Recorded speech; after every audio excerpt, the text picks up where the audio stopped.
Rolling. Corn dog. You ain't nothing but a corn dog. Right, sorry.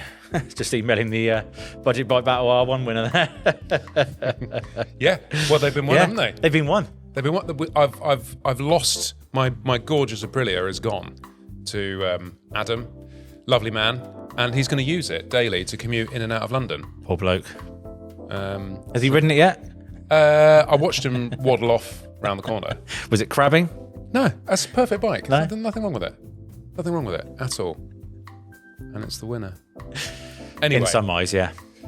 Anyway, welcome to the news. We're back straight in. And here we are.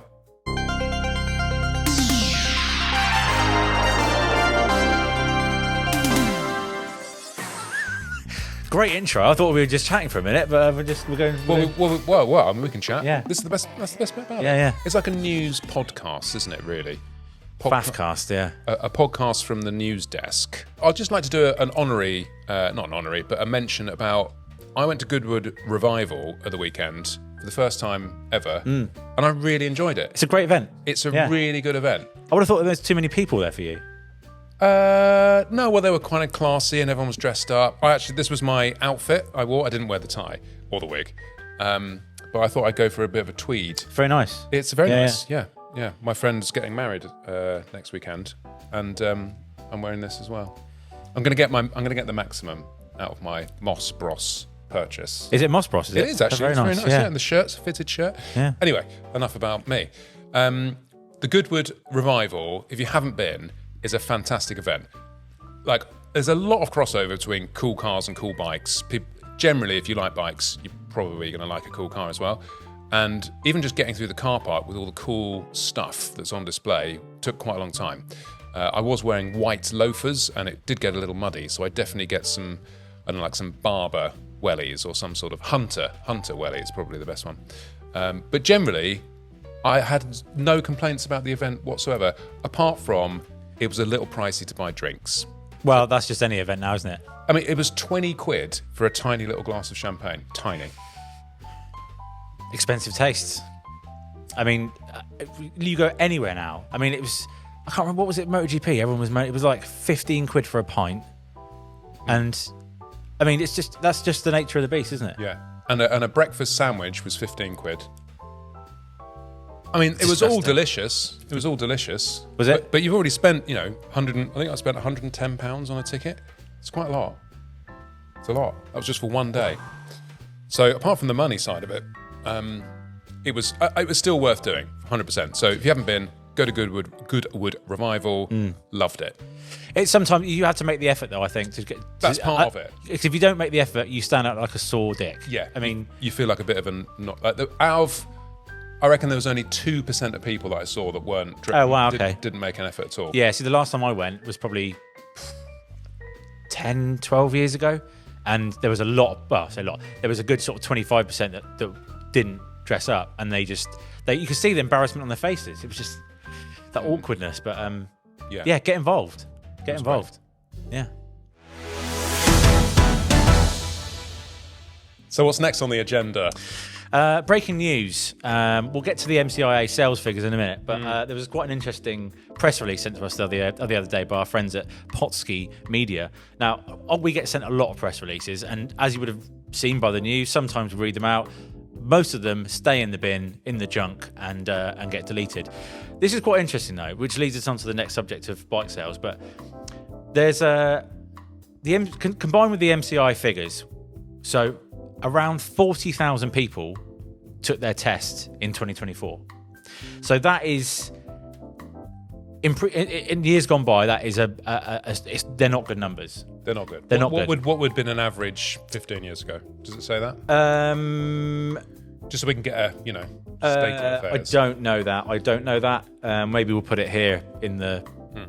I'd imagine it's probably half the amount it was probably 20 years ago. Probably, yeah. Now, interestingly, a lot of test centres and training centres reckon that a lack of instructors stop people getting into motorcycling.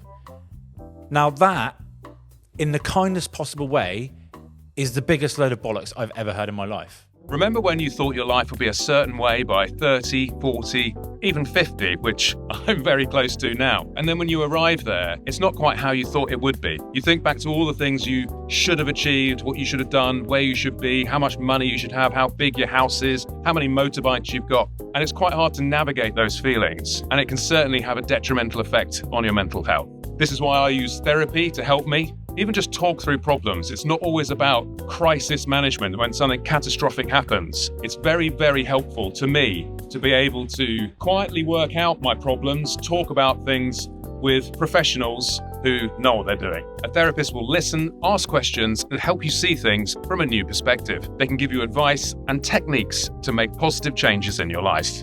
Getting attacked by a wasp here. Get up there! BetterHelp are the paid partners of this video, and they're on a mission to make starting therapy easier. Fill out a questionnaire and you will match with a therapist as soon as possible. Easily switch therapists anytime at no extra cost if it's not the right fit. With over 7,000 reviews and a 4.3 rating on Trustpilot, BetterHelp is a platform you can trust.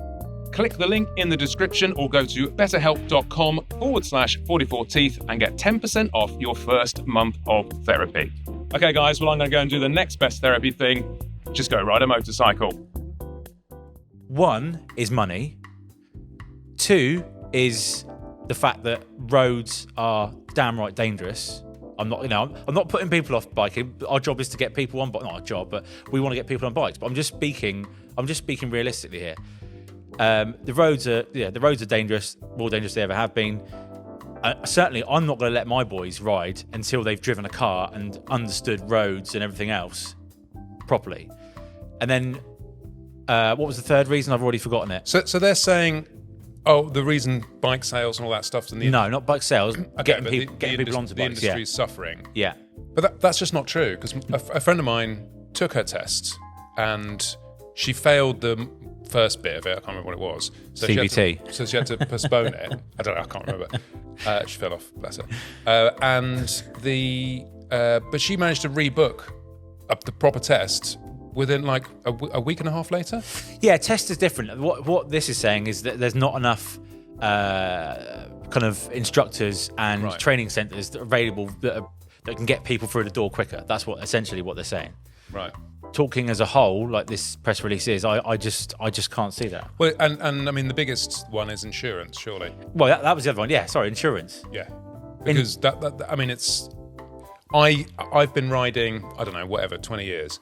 Even if I wanted to buy an S1000 and I live in quite a nice area with a garage, it's still 1,200 quid a year to insure the thing. And I've got like probably more than that, isn't it? 10 years no claims. 20, sorry, you talk about actually you now? Yeah. Yeah, sorry. Me now, yeah. Me now. Let's not go there. Me now. So it is horrifically expensive. So you've really got to want to get on that bike, which is a shame. And I was on my local village walk the other day. I was chatting to Terry. Terry Sidewinder. Terry, he's one of the locals. We were chatting about BSB, and he went to watch MotoGP in Donington when Rossi was there. Yeah. He was a good old boy. And we were just commenting on how not only dangerous the roads are, but how low quality all the work that gets done. I mean, we'll come on to roadworks later because there's a lot going on.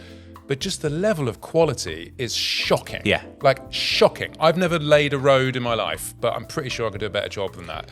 Disgusting. All the chip and seal stuff still floating around, then they just paint over the top of it. And what's with all the white lines everywhere? Why do we need these hazard white lines everywhere?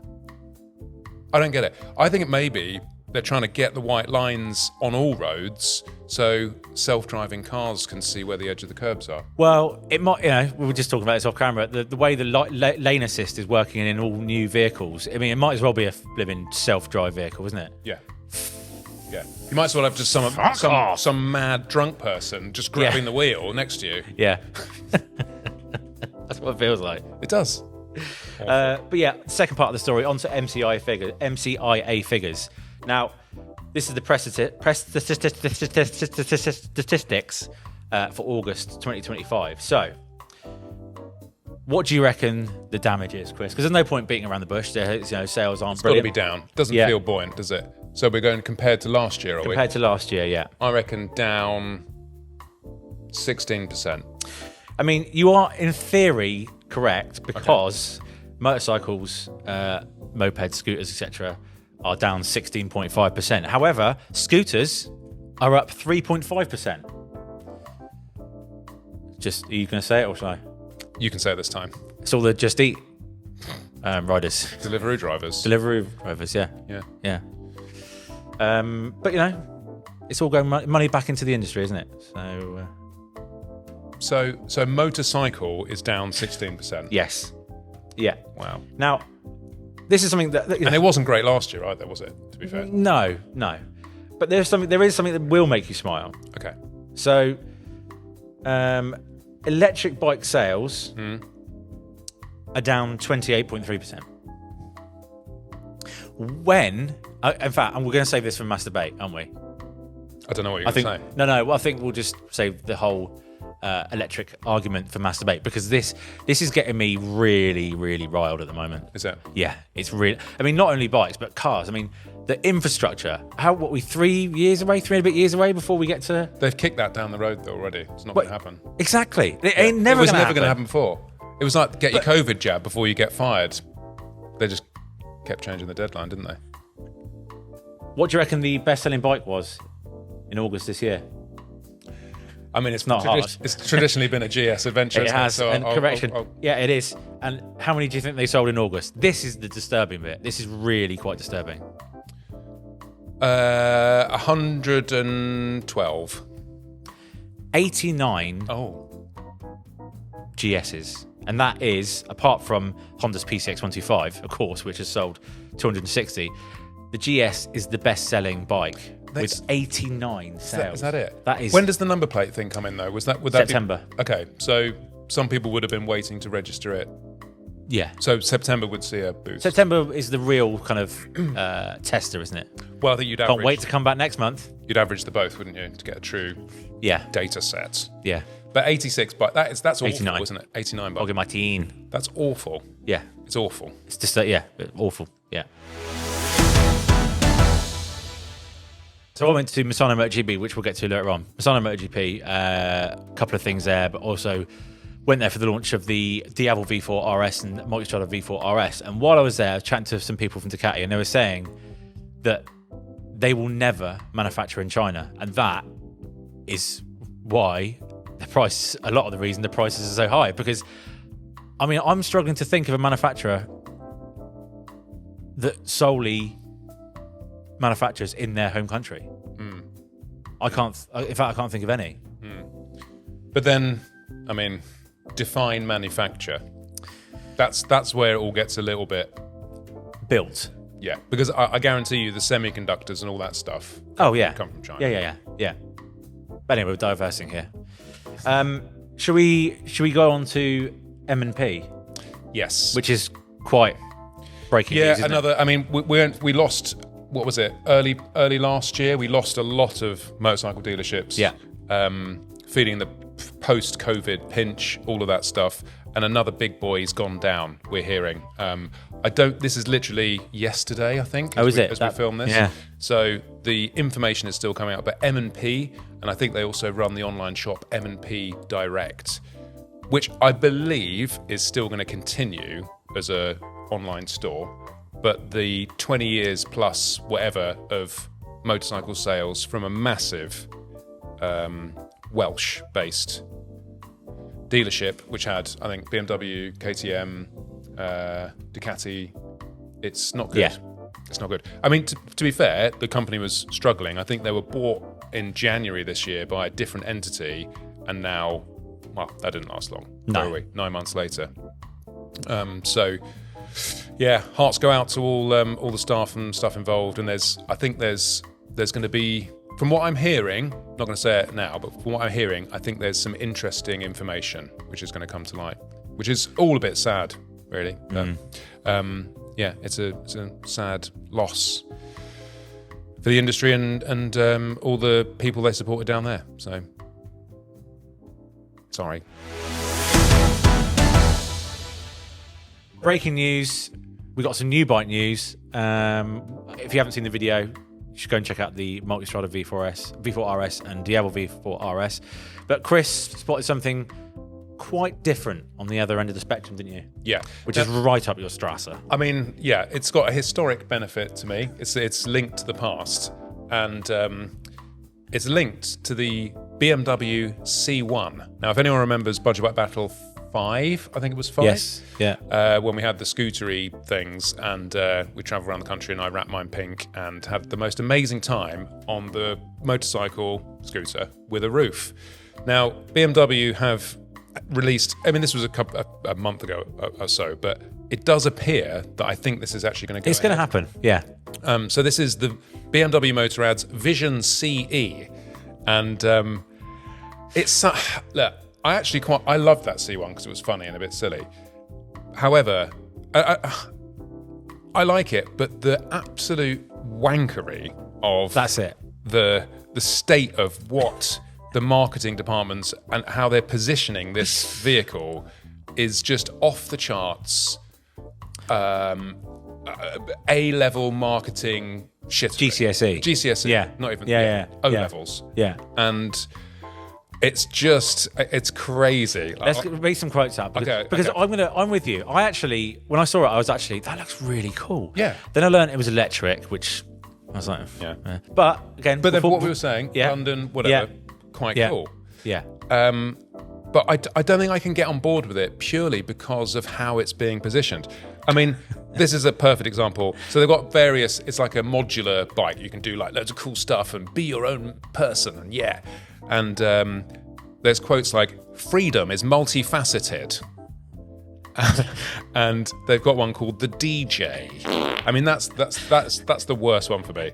No. The Los Angeles is the worst one. I can't wait to get to that. And the DJ, and this is you trying to buy. This is BMW trying to get you to buy into this. The DJ, the sunlight on your face wakes you up. You jump out of bed and get straight on your bike. At a lunch meeting with clients, you discuss the final playlist for this evening's event. Quick wardrobe change, then you're off to the venue. All of the guests will remember the party forever. Who the fuck thinks of that and is okay with that going on to a multinational, biggest brands in the world? It's insane. They've got the camper version. There's Rixie having a little fish out there. But this is it. This is the Los Angeles. The Los Angeles. I could see this actually being insulting to some people. The Los Angeles. Your business meeting went so well that you spontaneously decide to attend an opening event instead of going back into the office. Wow, renegades. Before that, you take a look into your favourite boutique as you pass and treat yourself to a new pair of shoes that perfectly match your bike. I mean, the scary thing is, I honestly think that looking at the next generations coming up, which are entirely wet flannels, that's exactly what could happen. And they would look at that and go, you know what? I'm going to buy myself a BMW C1. Yeah. Who needs to go to the office? Yeah. Who needs to go back to the office for a meeting? Yeah. The internet, so I don't have to. Yeah, because it's acceptable now just to skive off and go and buy pink shoes. I mean, I don't know. I think the youth will see straight through that. That's like something your dad would create. You know, yeah, it's awful. Absolutely disgusting. It is. I actually like the bike itself, So do I. but the whole marketing, particularly that. I mean, and it's like with the 3 little puffy dogs. Yeah. And it's just imagine nice. the shit. Imagine the shit. What, all over the shit seat everywhere. Stuff? Yeah. I mean, I really like the concept, and I really like the modularity of it. Yeah. Not slagging that off, but come on. So it's put me off buying one now. What do you think? Maybe I should just get the Los Angeles. Yeah, be done with it. Yeah. You can get the DJ. Well, boys and girls, we got a right treat for you. Say hello to the 2026 Ducati Panigale V4R. No massive surprises on how it looks, and no doubt the internet still hasn't gotten over the lack of single-sided swing arm, but that's exactly what the V4R needed. Side grip. Anyone who's ridden the new Panigale V4 or V4S will know exactly what I mean. Obviously, Ducati Course played a pivotal role in developing this bike, and that's obvious from the corner side pods, which apparently help the bike turn during big lean angles thanks to aero forces. They also make a great home for rabbits or badgers on the road. And let's all geek out at the racing gearbox, which places neutral below first gear to eliminate any rogue shifts into neutral during downshifting or upshifting. To engage neutral, the pilot has to operate a dedicated lever on the handlebar. Now that is full factory. Peak power remains at 218 brake horsepower despite its new Euro 5 Plus certification, but there's an average gain of around 4 brake horsepower from 4,000 RPM to just before the red line at 16,000 RPM. You poor Americans get the Temu version that kicks out a mere 208 horsepower. As before, the racing exhaust unlocks the V4R's full potential with 235 horsepower, and according to Ducati, you'll see 239 horsepower by using their special race oil. 4 bhp just from oil. Now that is some claim. They also reckon that thanks to taller gearing, the new model's top speed in race trim is 330 km an hour or 205 miles an hour. And in case you're not winning inters, there's plenty of chassis adjustment to play with. The swing arm pivot height can be adjusted to 4 positions in 2mm increments. It's available in red, and nobody racing against one next year is going to see which way this bike goes. Anyone got a spare 40 grand? So let's go on to some racing news, because there's lots of it. The big news is, and I heard this last week at Misano, and I thought it was a joke, Javier Beltran has been dismissed from Honda. Now, this is probably the biggest racing news, not just MotoGP paddock, not just BSB paddock, but worldwide, because that guy has been an absolute stalwart of Honda for 25, 30 years, and apparently he's just gone like that. So can I just adjust your hair briefly? Yeah. It's actually that's better. That's better. Is that better? Yeah. Oh, yeah. It's way better. Mind my dandruff. But yeah, that's that. Second thing, the major news is MotoGP. As I said, I was in Misano last week, and we've all seen, or would have heard, the Liberty Media takeover. Now, we've seen kind of glimpses of it, and the way that MotoGP riders and MotoGP paddock they're not going to mimic it. They're not going to mirror F1 exactly, but there is going to be some similarities. And we're already starting to see things like, if you saw it on Misano on the live on the grid, when all the riders got in the U shape and had to go stand at the front of the grid for the blooming national anthem. I mean, they were really chuffed with that. I bet they can't wait to do it for another 6, 7, 8 rounds this year. I mean, what's a load of bollocks. And that we haven't even touched the surface yet about what's going to happen.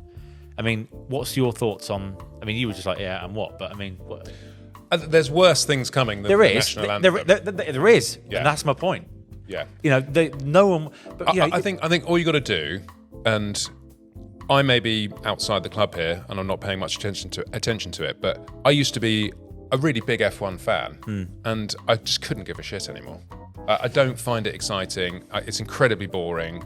The whole circus of it is. I'm just not interested in it. So that's my main worry. Yes, is that exactly. I'm with you. If MotoGP goes down that route, then we've all got a bit of a problem. But I don't. The national anthem thing, I haven't got a problem with, if I'm honest. I've got a problem with it per se, but just starting it halfway through a race season without any warning, really, and a particular timing. It's literally like it's 5 minutes before the start of the race. And you're having to get off your bike, get out the zone, stand with a camera in front of your face. It should be going like when you get onto the grid. Yeah, or even beforehand, like between Moto2 and MotoGP race, which we'll get onto in a second. But talking of F1, so the other rumours are, and it's already been, this is nothing new, but I've heard quite strong rumours that it will happen. The start of it being MotoGP and F1 in the same weekend, which... I mean, it can only be a good thing for attracting faces and eyes onto MotoGP. That's the bottom line. That's why they're doing it, because it is so much more exciting than F1. The noise, did you watch Lando Norris and all his family on the pit lane in Misano? Careful what I say here. They were very excited.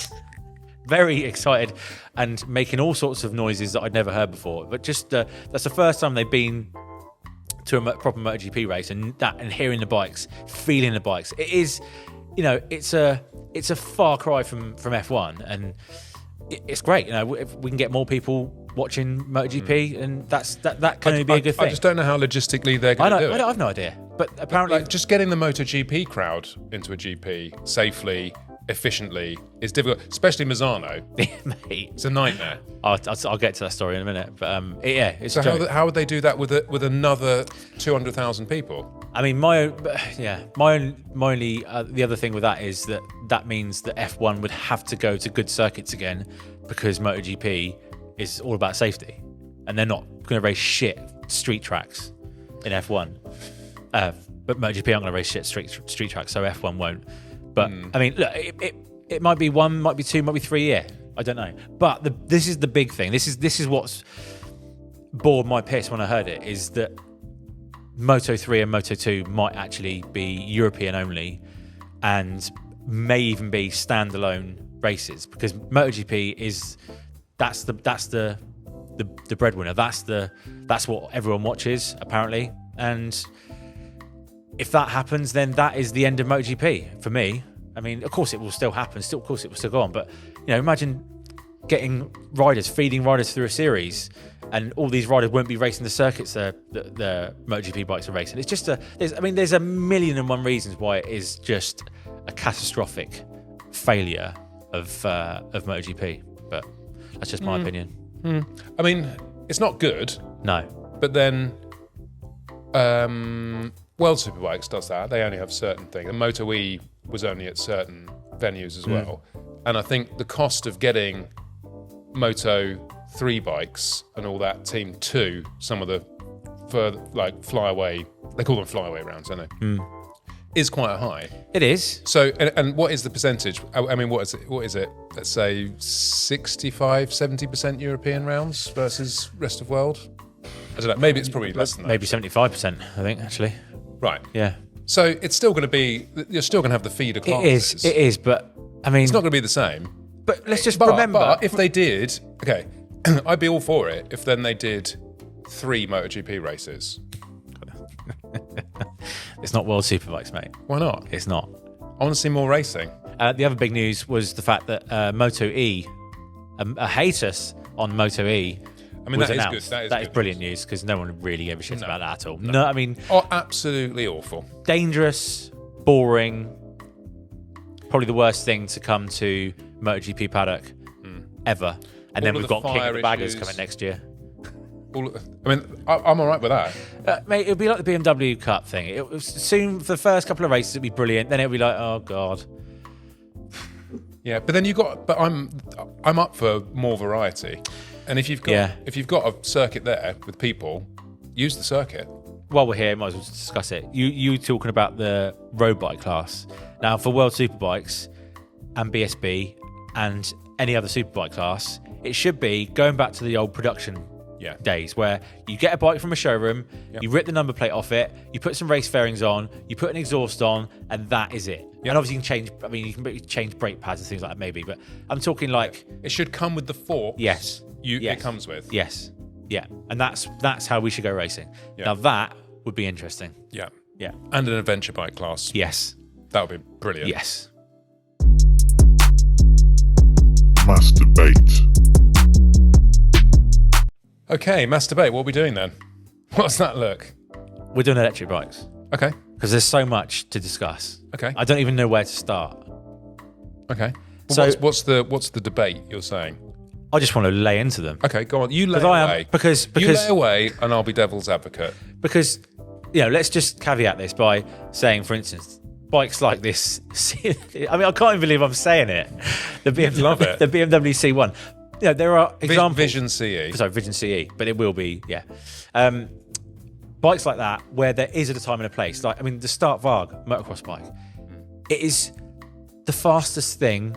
I mean, when they get the battery life sorted, it will be a no-brainer. More and more people are buying into it. And of course, of all the paddocks in the whole world, motocross is the paddock that will be the hardest to win over, because of the, it's full of tradies and, real kind of earthy characters. And no power outlets. And no power outlets, exactly. But yeah, it's the worst. It will be the most difficult paddock to overcome to get into electric, and I understand that. But this Stark Varga's come along and absolutely destroyed everything. So, you know, it's only a matter of time. But at the same time, forcing us and forcing manufacturers to meet a deadline, a hugely unrealistic deadline, and when no one wants to buy or own electric bikes, that is what's pissing me off. You can also say bikes and cars in the same thing. Yes, but it's different, mate. Well, for me, it's different anyway, because bikes are an emotive form of transport. They're not. So should cars be? They should be, but I own a freaking Ford Focus. That just gets me from A to B, and that's fine. But bikes is where I get the excitement, and you know, you can have an electric car. I mean, well, look at electric cars. The sales. They're screwed. It's very easy to summarise. Go on. Corruption. Yeah. But it is. It's all about money. It's about trying to get people to spend more money to buy these new things. Because if anyone actually did, which I'm sure lots of people have, but it just gets suffocated, it's in the name of the environment, right? That's how the whole movement came around, right? Because you're the good guy if you're doing something that's great for the environment.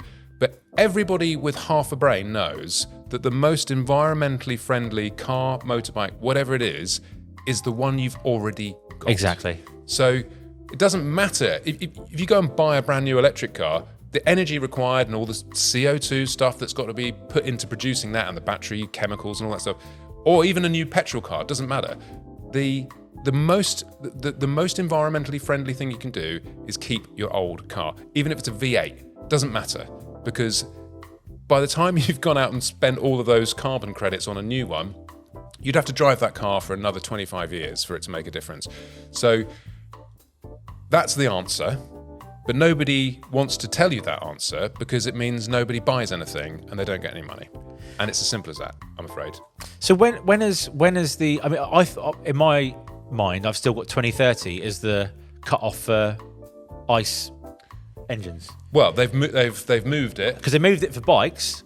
Of course they did, but for cars, I still thought it was 2030. It's just never going to happen. It's just not going to happen. And I actually feel sorry for.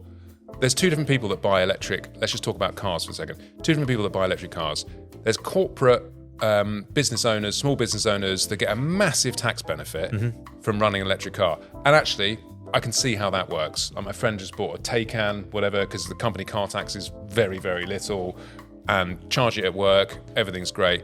And actually, that I can see how that could work.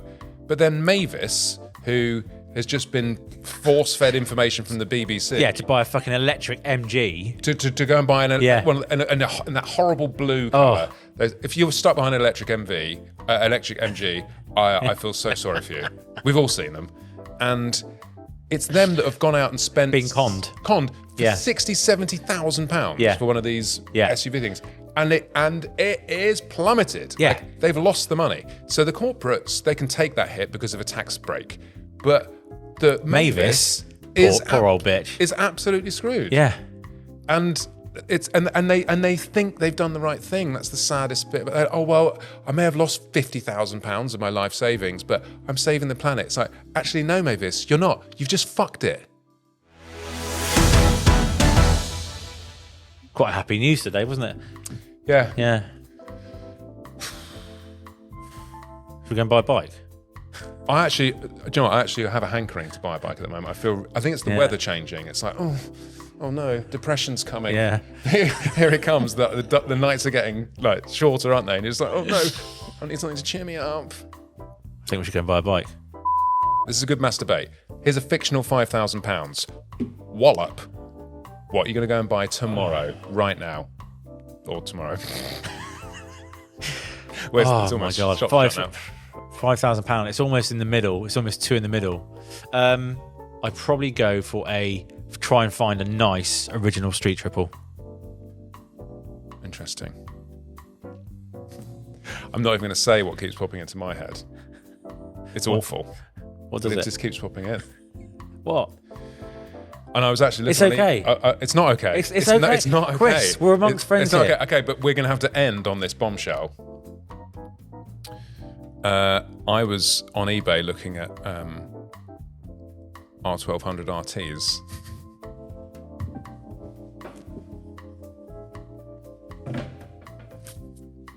But I'd like to make it like a racy one. So I apologise for that. And that's probably the most catastrophic news that the internet's heard all year. But there we go. So thanks for joining us. And don't forget to like and subscribe. And we will see you on the next news. Thanks. I'm going to go and shamefully wash my sins.